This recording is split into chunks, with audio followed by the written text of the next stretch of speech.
Better avoid this costly mistake when you're shopping for a home, and that's to work with a realtor that's not familiar with VA financing and who attempts to dissuade you from using your veterans benefit to get a VA mortgage. There's a lot of stigma out there about VA financing.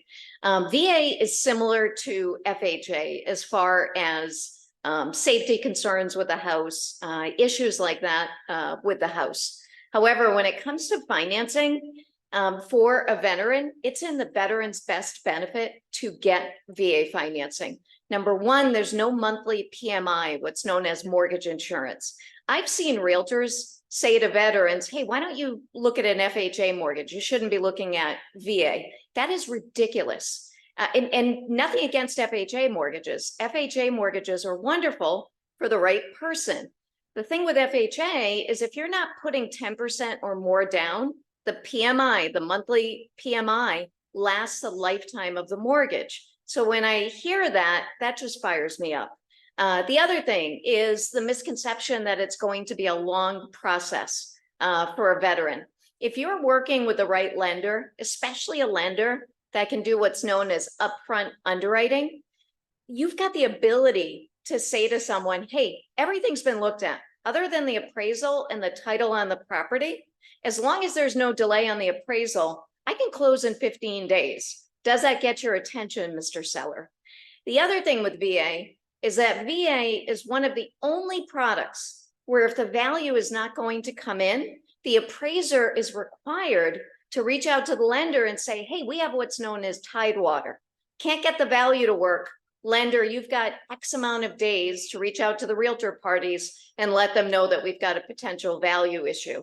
That is the only product where that happens. Now, in this day and age of Zillow, Redfin, other resources, most agents know if a property is not going to appraise. Yes, there's some subjectivity with an appraisal, but if you are paying above market, another thing that'll spook realtors out is what's known as the VA escape clause.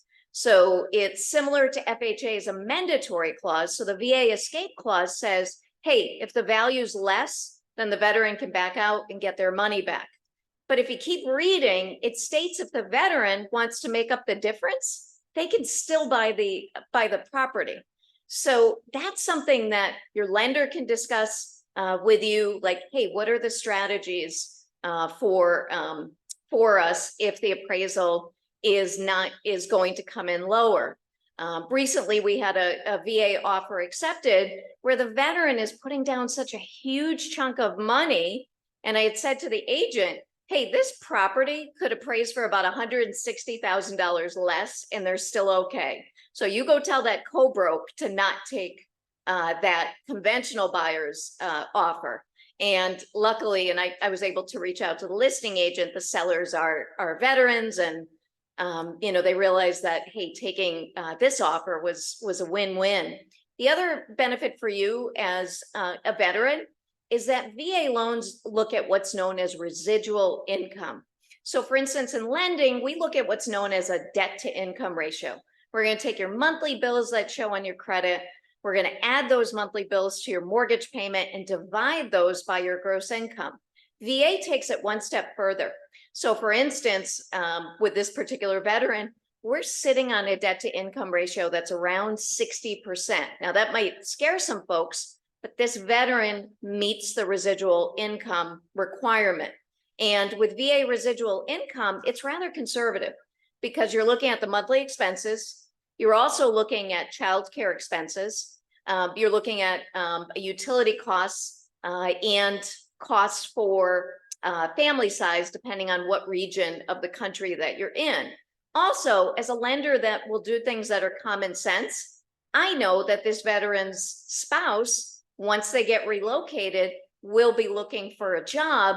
So there's absolutely going to be criteria where they're going to be able to make their mortgage payments. So again, if you're a veteran, and this is one of my rambly ones, it fires me up when I hear, hey, my realtor doesn't like my pre-approval. So if you are hearing that, reach out to me. I work with a number of realtors throughout the country. We're also licensed in all 50 states. I'm in 19 of those. If it's a state that I'm not in, one thing, and I admire her greatly, Jennifer Beeston, who's the #1 female VA originator in the country. If it's a state I'm not in, I will connect you with her.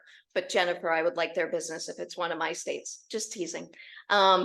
If this is a video that you like, please leave a thumbs up. If you don't like it, I'll take a thumbs down. And share this if you have any veterans in your friend or family circle that have been told wrong information about VA. Thanks again for watching.